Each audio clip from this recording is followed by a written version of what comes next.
Meus amores, como é que estamos? Sejam muito bem-vindos à psicose de Sénua. Recentemente, aliás ontem, terminámos Hellblade no canal. Eu disse-vos que existia um vídeo documental sobre alguns testemunhos sobre o que é ter uma doença mental, sobre o que é sofrer de psicose. E hoje venho-te aqui dizer que tu não estás sozinho. Ok? Se sofres de algum problema mental, seja ele depressão, seja ele psicose, seja qualquer outro problema mental, tu não estás sozinho. Eu vim-te falar e mostrar alguns números de apoio aos quais tu podes recorrer. O problema de saúde mental é muito grave, ok? Tem que ser tratado, tem que ser acompanhado e lembra-te sempre, não estás sozinho, ok? Muitas vezes nos eventos me tocas, me abraças e tens a necessidade de me dizer: Rick, ajudaste-me tanto neste momento ou naquele. Eu não tenho consciência disso. Aliás, eu tenho pelo feedback que vocês me vão passando durante os eventos, mas quando estou a gravar não tenho essa noção. Não é em parte para isso que eu estou a criar o meu conteúdo. É para um geral. É para ser o teu amigo, é para ser o teu companheiro, é para te entreter, é para te fazer rir, é para te mostrar o jogo que tu não tens capacidade financeira para comprar e tu vais ver o Rick a jogar. É por uma série de motivos que fazem o canal RicFazeres. E acima de tudo, por um grande amor que eu tenho pelos videojogos. Este vídeo, nós vamos estar a assistir à psicose de Sénua. Antes disso, vou-te falar um pouco sobre transtorno psicótico e vou-te falar de alguns números de apoio muito importantes. Ou para ti, ou para alguém que está muito próximo de ti e que tu vês que precisa de ajuda. Ok, guys? Eu recorri aqui a um pequeno texto do Hospital CUF que nos fala sobre transtorno psicótico, mas antes disso tudo, quero dizer que o nosso Serviço Nacional de Saúde tem uma linha de crise, onde consta o SOS Voz AMIGA, das 3h30 da tarde à meia-noite e meia, com o telefone contacto físico e móvel que está aí a aparecer no ecrã. Tens a conversa AMIGA das 15 às 22 com o contacto telefónico. Tens as vozes amigas de Esperança de Portugal das 4 da tarde às 22 também com o contacto. Tens o telefone da AMIZADE das 16 horas às 23 horas e tens a voz de apoio das 21 horas às 24 horas com um e-mail e com um contacto telefónico, ok? Que são números aos quais deves recorrer se por algum motivo precisares de ajuda e que por vezes no teu seio familiar ou as pessoas que andam à tua volta ou não compreendem por aquilo que estás a passar ou não é vergonha nenhuma tu assumires que temos um problema, ok? Seja esse problema qual for, não estamos aqui a discriminar absolutamente ninguém. Este vídeo tem por motivo e a forma que eu pensei em criá-lo, para além de irmos assistir ao documentário da psicose de Sénua, onde tem vários testemunhos. Eu não vi o vídeo todo, vi pelo menos o primeiro testemunho, vi 3 ou 4 minutos, eu pensei, bom, não vou ver isto, vou esperar para ver isto em vídeo com eles. E este vídeo tem como objetivo dizer-te que não estás sozinho, que tens ajuda, que tens pessoas que podem te ajudar. Agora, vou-vos falar um pouco de transtorno psicótico, que é aquilo que acabamos por passar aqui e que nos é mostrado através deste show. Eu vou ler um texto, logicamente, da CUF. O transtorno psicótico diz respeito a um conjunto de problemas de saúde mental graves em que o doente tem uma percepção distorcida da realidade ou a interpreta de uma forma diferente daqueles que o rodeiam. Este tipo de sintomas, quando são mais severos e incapacitantes, implicam a terapêutica e a vigilância clínica rigorosas, de modo a permitir que o doente viva o seu dia-a-dia com os sintomas controlados. Porque isto existe. Isto é uma realidade. O que nos é mostrado do próprio jogo é que ela é uma pária e os costumes e a inteligência há centenas ou milhares de anos atrás eram completamente diferentes do que é hoje. Hoje tudo isto é uma realidade. As doenças mentais. Antigamente não, eram associadas ao facto, ou das duas uma, ou corria muito bem e diziam-te que tu tinhas ligações e conseguias falar com os deuses, ou por outro lado corria muito mal e eras a bruxa, eras a má, eras aquela ou aquele, onde eram colocadas todas as responsabilidades por tudo o que acontecia. Ou se as colheitas secaram, ou não há chuvas, ou a criança morreu à nascença, era tudo colocado sobre ti. Hoje em dia as coisas são encaradas de forma diferente, é um pouco isso que o jogo também nos explica, que é o jogo de Hellblade 2 e Hellblade 1. Este grupo de doenças mentais pode afetar algumas capacidades associadas não só ao raciocínio como às próprias percepções. ok? Estou-vos a falar de compreensão da realidade, compreender realmente a realidade. Há pessoas que têm dificuldade em compreender isso. Comportamento adequado ou apropriado, bons juízos de valor, raciocínio claro, resposta emocional e comunicação eficaz. Esses são aqueles sintomas que se podem, digamos, dar um alerta. Diferentes pessoas são afetadas de formas diferentes, ok? Enquanto alguns doentes convivem com o transtorno psicótico da maioria do tempo, outros têm alguns episódios ao longo da vida. É possível ter um único episódio de transtorno psicótico e nunca mais voltar a ter, ok? Existem vários tipos de transtorno psicótico. Falamos de esquizofrenia, distúrbio bipolar, parafrenia, transtorno esquizoafetivo, transtorno psicótico induzido por substâncias como drogas, que pode explotar isso da pessoa. Transtorno psicótico causado por outro problema de saúde ou que afeta o funcionamento do cérebro, como é o caso de lesões cerebrais ou tumores cerebrais. Os transtornos psicóticos, que regra geral, surgem no final da adolescência ou entre os 20 e os 30 anos e tendencialmente afetam de igual forma ambos os sexos. Têm tratamento, incluindo, habitualmente, casos graves. Tudo tem tratamento. Por isso é que eu digo, não estás sozinho, ok? Muitos desses transtornos psicóticos acabam por levar a delírios. Enquanto as alucinações são falsas percepções da realidade, os delírios são falsas crenças. Isto é, acreditar em coisas que não são reais, por exemplo. Como pensar que alguém ou algo a conspirar contra ti. Ou até ouvir vozes, como é o caso da Senua. E que está a receber mensagens secretas pela televisão, por exemplo. Além disso, a pessoa pode também ter delírios sobre si mesma, achando que é alguém muito importante, por exemplo, rica ou poderosa, ou que consegue ressuscitar outras pessoas ou controlar o tempo. O doente pode continuar a acreditar nesses delírios, mesmo quando é confrontado com provas de que elas não espelham a sua realidade. Por estas pessoas, os delírios são reais e são assustadores, fazendo com que se sintam ameaçadas ou inseguras. Existem aqui uma série de formas de combinações e delírios ou alucinações que podem causar grande angústia ao doente. Além dos delírios e alucinações, existem os possíveis sintomas, como agir de forma fria e distante, incapaz de expressar emoções, discurso desorganizado e incoerente, comportamento anormal, raciocínio confuso, perda de interesse na higiene pessoal, perda de interesse em atividades habituais de lazer ou familiares, problemas escolares, laborais, relacionamentos, alterações a nível do humor ou sintomas relacionados com o humor, como depressão ou mania, movimentos mais lentificados ou anormais. As causas disso são problemas de saúde, como um acidente vascular cerebral, que podem causar isso, experiência traumática que tiveram no passado ou em crianças, mudanças drásticas na vida familiar, stress, consumo de álcool e drogas e por aí vai. O que eu acabei de dizer, não vos estou a dar um diagnóstico. Isto precisa de aconselhamento médico. Por favor, se fores uma destas pessoas com um caso particularmente especial virado para o que eu acabei de falar, eu não sou médico, eu não te estou a aconselhar, estou-te assim a dizer que não estás sozinho. De certeza que se fores falar com o pai, com a mãe, com o amigo, com o irmão, com a avó, com o teu amigo, ok? Com a senhora do hospital da secretaria ou da secretaria da própria escola, que é a diretora de turma, tens também os contactos. Novamente vou colocar aí no ecrã: SOS Voz Amiga, Conversa Amiga, Voz Amigas de Esperança de Portugal, Telefone da Amizade e Voz de Apoio. Serviço Nacional de Saúde. Bora, vamos ver o vídeo, amiguinhos. Bom, o que nós vamos assistir é a psicose de Senua. Este vídeo encontra spoilers, logicamente, do próprio jogo, que nós não vamos ter, porque já vimos o jogo no próprio canal. Senua finds a unique courage to keep pushing forwards on her quest, no matter what. She sees the world differently to those around her and faces challenges others would avoid.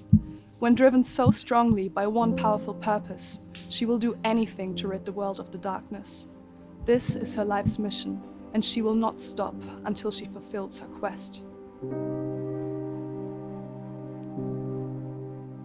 My name is Eddie, and I have lived with psychosis for most of my life.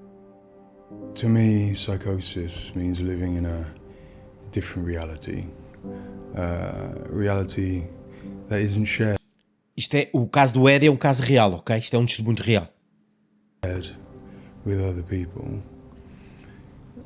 Often living with psychosis is dark and miserable.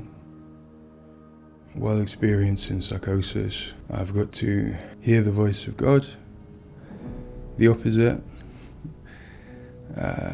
seen and spoken with angels, and been to hell itself. Recovery college and peer support really did turn my life around. I thought I would never get better, and yet here I am.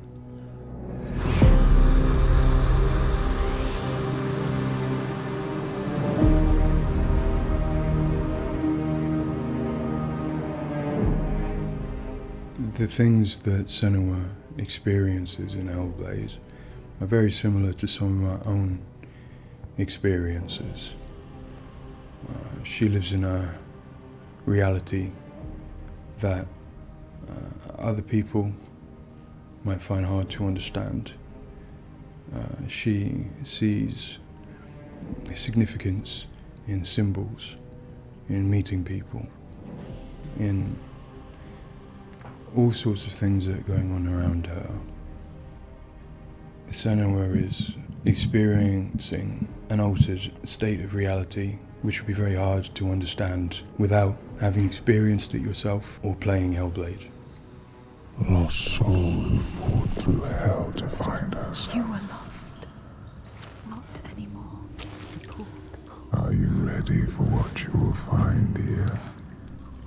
It's difficult saying that it's an illness, that it's not real.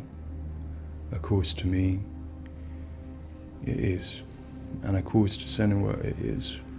And that's what's driving her to do these amazing feats of courage, to overcome pain and exhaustion, to do what she knows she must. E é isso que é retratado através do jogo, a completa exaustão de Senua a lutar contra as trevas que tem dentro dela, contra as vozes, contra tudo isto, sempre à procura de ajudar, sempre à procura de tentar vencer isto, de ir à procura de um propósito, de ir à procura de uma resposta, e as vozes sempre presentes na cabeça dela, a puxarem-lhe para o bem, a puxarem para o mal, depois a que estava a puxar para o bem puxa para o mal, a que estava a puxar para o mal puxa para o bem, todo este caos interno.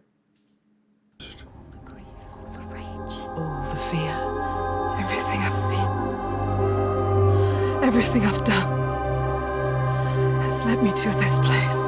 We've come so far, not far enough. Say it. You are ready. Tell them. In Senua's saga Hellblade 2, we tell the second part of the story of Senua, a Celtic warrior who, like Eddie, has experiences of psychosis, seeing the world in a unique way and existing in a reality unshared by others. At a surface level, this manifests for Senua in seeing things that others don't, hearing things that others don't, and having unique beliefs about the world. My name's Paul Fletcher. I'm a psychiatrist and a professor of neuroscience at the University of Cambridge, and I've been working with the Ninja Theory team on Hellblade and other projects for several years now. I am a clinical doctor, but have also added research and teaching to my role. And in all three areas, I'm especially interested in the human brain and how it strives to make sense of the world, which is complex and changing all the time. Que é precisamente aquilo que acontece no jogo. A mirror. You can see the reflection. Senua, like many people, experiences psychosis. Now, psychosis is not a diagnosis, although it is associated with a number of medical and psychiatric conditions. But ultimately, it's a loose description of a shift in one's experience of reality. What are you doing? Screams of the dead. There's something here. They are not. I need to find out what it is. They are. A person with psychosis might experience changes in their perceptions and their beliefs. For example, they might see or hear things that other people can't. And they might come to believe things that are quite uncharacteristic for them. For example, they might feel that somebody, perhaps somebody even very close to them, is intent on trying to harm them. Now, it's very important to remember that this is not just a vague feeling or an imagination. To the person, it feels like their reality, just as everything around me feels like my reality to me. I, like many people, feel that in order to even begin to understand psychosis, we have to start with thinking about how the brain works in general, how it makes sense of the world around it. And when we do that, we're repeatedly confronted with evidence that actually it doesn't just rely on the evidence of our senses, but it actually relies on what it already knows, on its predictions, its anticipations, and its expectations. Your mind, your voices. Now that might seem like a defect. After all, why would we want to rely on what we already know rather than what the world is telling us?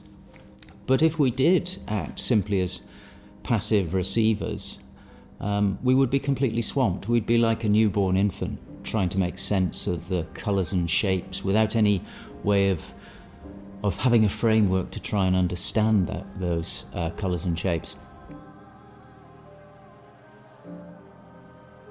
Our senses are bombarded with information from the world that's rapid, it's intensive, it is noisy, ambiguous, unreliable. And if we were to try and make sense of that without imposing patterns and expectations, then it would be like trying to assemble a multi-dimensional jigsaw without knowing what the picture was on the box. Many of us think that the brain ultimately is an organ that makes predictions. It craves patterns and associations in order to make sense of the world. And without that, we are confronted with a feeling of uncertainty, of anxiety, of distress, even of fear. They're calling. Something is drawing them. Where do these predictions come from? Many of them are actually embedded in the structure of our brain, probably wired there by evolution. Many of them come from our earliest experiences as babies, trying to make sense of this new world that we're born into. Many come from our early childhood experiences, from what we learn from others and how we interact with others, from our parents, our teachers, our friends.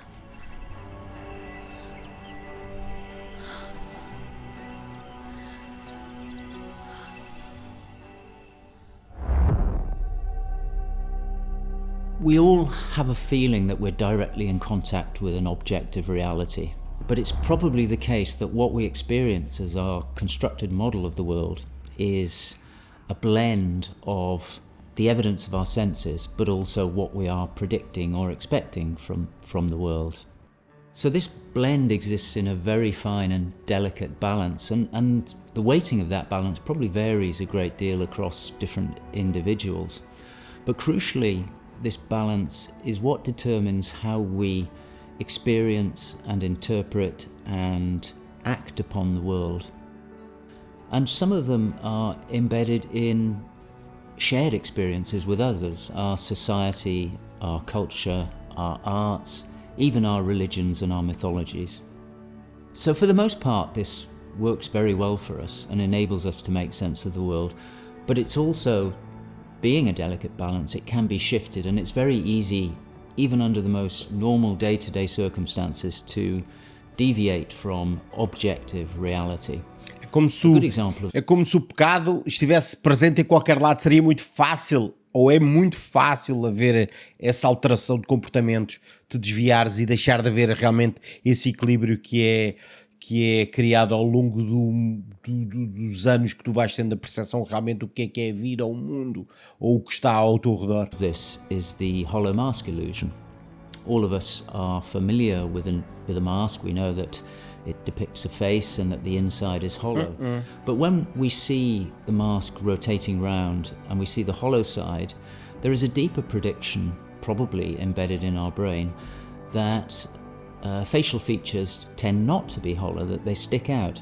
And this deeper prediction can override our knowledge that the mask is hollow and make us actually perceive the face as sticking out at us. Despite what we know, the deeper predictions will override this.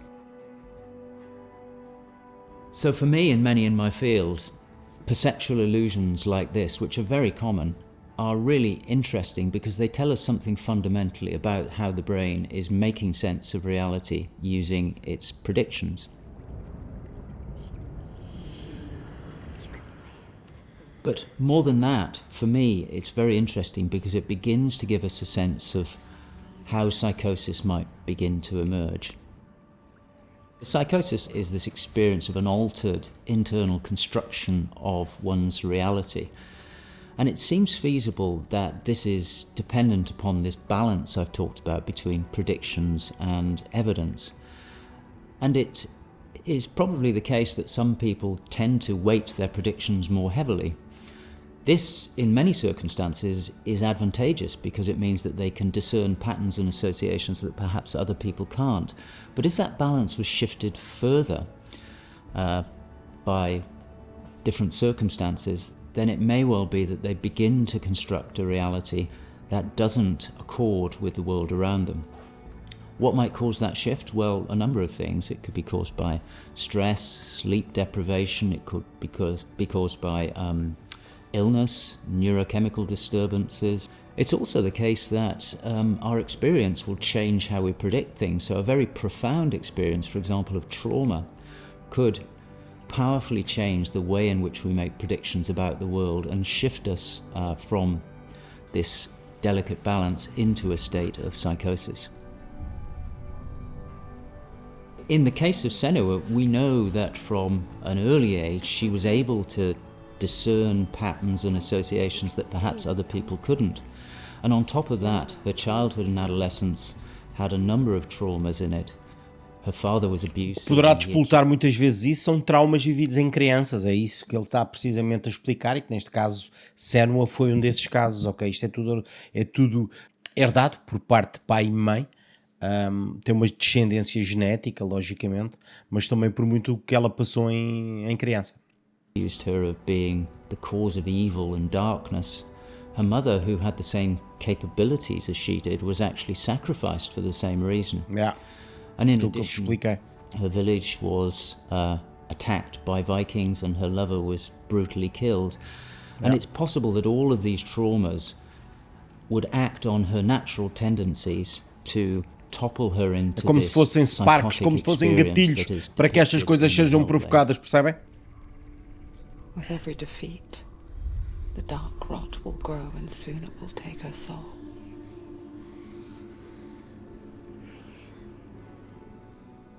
In Hellblade Senua's Sacrifice, we find Senua discovering and understanding her experiences.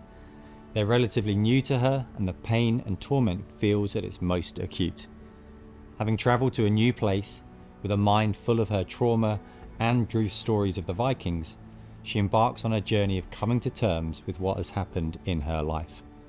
Ultimately, rather than finding the unachievable certainty of rescuing Dillion, she achieves certainty in the realization that Dillion is gone forever. She learns to accept his death, and in turn, her experiences of psychosis. Even in darkness, the wonder and the beauty of this world never leaves us. It is always there, waiting to... In Senua's Saga, we find Senua at a different place on her physical and mental journey. Empowered with the sense that she has overcome her own darkness, she's now compelled to follow a new quest, to save her people from that same darkness. You smell their fear. He's here. Death is coming. Look at the bones. Death is coming. Look at the bones. That's going to be you. That's going to be everyone. In Sacrifice, esta luta é brutal, amiguinhos. Está no canal, vejam tudo. A série já terminou ontem ao meio-dia. Aliás, tem o link aí na descrição se quiserem ver. Her experiences. To some extent, she is enveloped and enslaved by the darkness. She cannot ignore her voices and visions. She's totally committed to the quest within her altered reality. In Saga, there has been some resolution to this. There's no miracle recovery. She still experiences the voices and visions. She still has a changed reality. But the balance of power has shifted. She is the one who is able to be in control. She's able to resist and challenge the voices. She's able to make decisions that much more clearly reflect her own goals. They see through your lies, and I will show them how to see as I do. I will not appease your gods. I will destroy them. Isto é a promessa que ela faz a ela. In Saga, she is able to encompass the reality of others.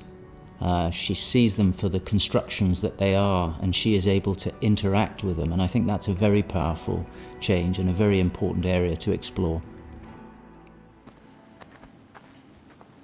They have lost everything. In Saga, we've had the opportunity to explore the next phase of Senua's mental health journey. One where she's come to a place of understanding, but where she and us as creators have new challenges to overcome. Where Senua's belief system will clash with that of others. Her experiences will play out in the presence of people who don't share her perspective. And where she feels a new sense of power in being chosen for the quest, but also a new weakness, bowing underneath the weight of responsibility that sits on her shoulders. Wait.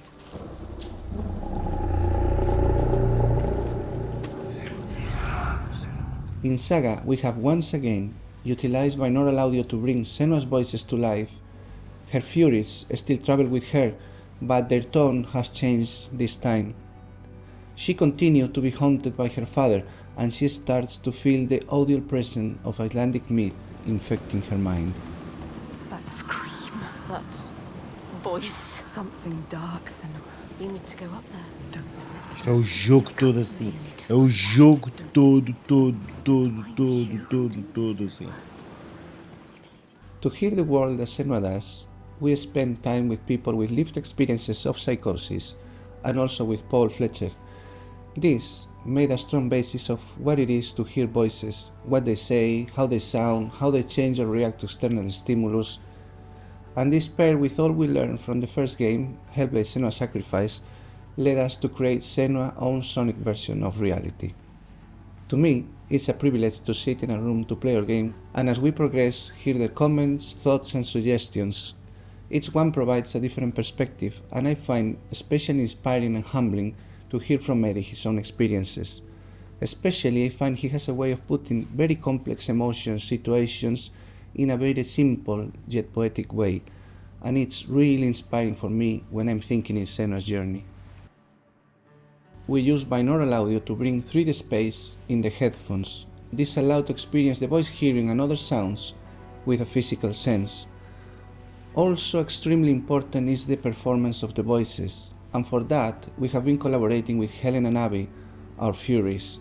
They are the most prominent voices of Senua. The way we perform is important as well, allowing for freedom, movement, creative input from Helen and Abby, and also important to have with them conversation and spend time talking about the journey of our character.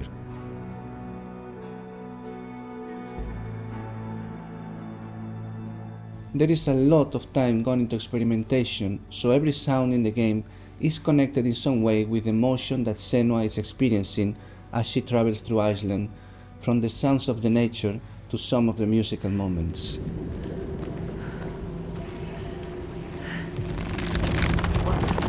A sign. Beyond of its uniqueness or not, I find that for me, something extremely important is to create a connection beyond the game.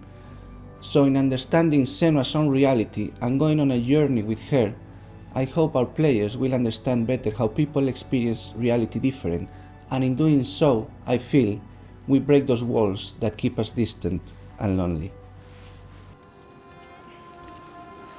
My brothers used to come here to practice fighting. Sneak out. Follow them. For Saga, in order to bring Senua's experiences of hallucinations to life, it was very important for us to listen to people's real lived experiences. It was then a case of thinking about how Senua's world and reality might look when faced with these types of examples. This would have been impossible without Paul Fletcher and amazing people like Eddie and Kathy, who've been so open and honest about what they have been and do go through on a day-to-day basis. I think it takes real strength to be able to talk about such personal things to a new group of people. On the visual side, we have lent into things like repeating fractal geometry shapes, cymatic patterns, with lighting and post-processing changes to all help reflect the current feelings of Senua. And hopefully, when combined with the audio and gameplay, the player will get a sense of what we are aiming to achieve. Dying right before your eyes, just like before. No, this cannot happen again. You couldn't do anything. We have to stop it happening. Face it. You need to face it. Focus. You need to look at it. In Sacrifice, we saw a story of Senua's suffering at the hands of her experiences. In Saga, we're telling a more nuanced story of the next step on her journey. One where she has found a greater balance, but where her experiences are just as strong. Where rather than being a victim to her experiences of psychosis, she is driven by them on a path that only she sees. Bringing sin with you.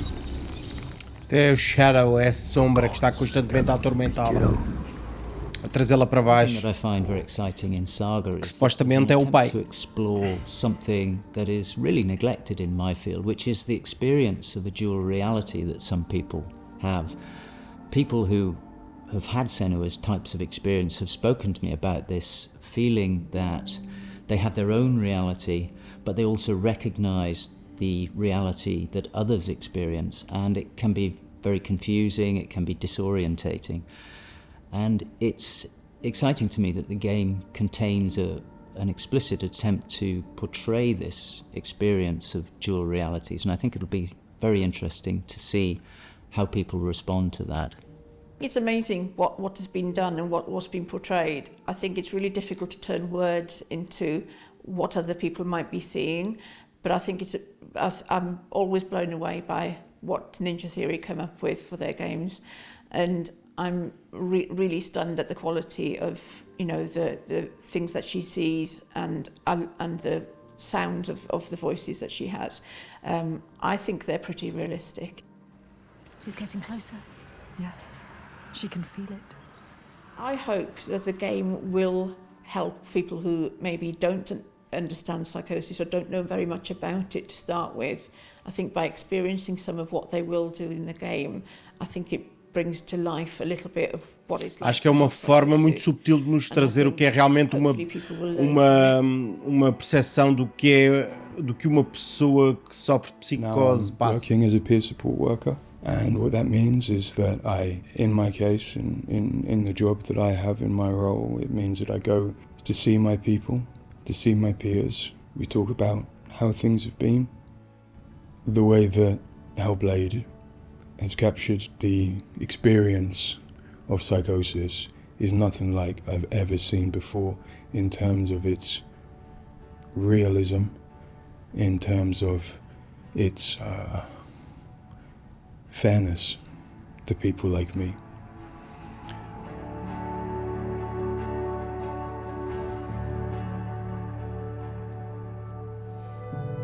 Muito bom, amiguinhos, muito bom. Eu com este vídeo, Riquezão, porque é que tu nos trouxeste este vídeo? Porque eu queria, para além de querer assistir a este vídeo sobre a psicose de Senua, queria também trazer-vos algo mais, para além de mais um vídeo meu, que era dizer-te que não estás sozinho, sozinha, podem sempre procurar ajuda. Às vezes é difícil falar com alguém. Experimentem num dos números, aliás, estão a aparecer todos aí na imagem novamente, num dos pontos de ajuda que eu vos falei hoje no início do vídeo e que estou a falar agora novamente no final do vídeo e que estão aí em baixo da descrição também. Tens, por exemplo, um deles que tem um e-mail. Se te é complicado ou te dificulta o facto de falares disso a alguém, tenta escrever. Crias um e-mail e envias o e-mail. Na voz de apoio, sos@vozdeapoio.pt. Por exemplo, se te é complicado falares com alguém, pessoalmente ou através de telefone, falo por e-mail, por exemplo.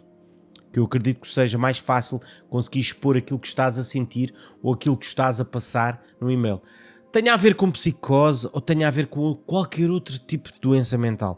Não estamos aqui só a falar de psicose, ok? Estamos a falar aqui de linhas de apoio, linhas de crise, como é o caso do SOS Voz Amiga, Conversa Amiga, Voz Amiga Esperança de Portugal, Telefone da Amizade e Voz de Apoio. Ok, amiguinhos? Para vos dizer que não estamos sozinhos. Temos sempre alguém ao qual recorrer, alguém ao qual podemos pedir ajuda, para além das pessoas que temos em casa, o pai, a mãe, o irmão, a avó, o tio, o amigo, a amiga, a diretora de turma.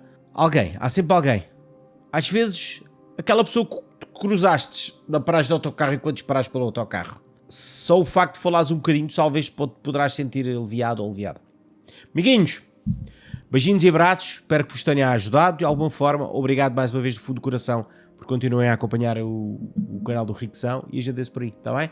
Fiquem bem. Entretanto, agora nestes próximos dias vou estar por Dallas juntamente com a equipa de FIFA e o canal vai andar meio estranho. Vamos ter vídeos só ao meio-dia. Assim que eu tiver vlogs, os vlogs saem ao meio-dia e os vídeos passam para as 18, ok?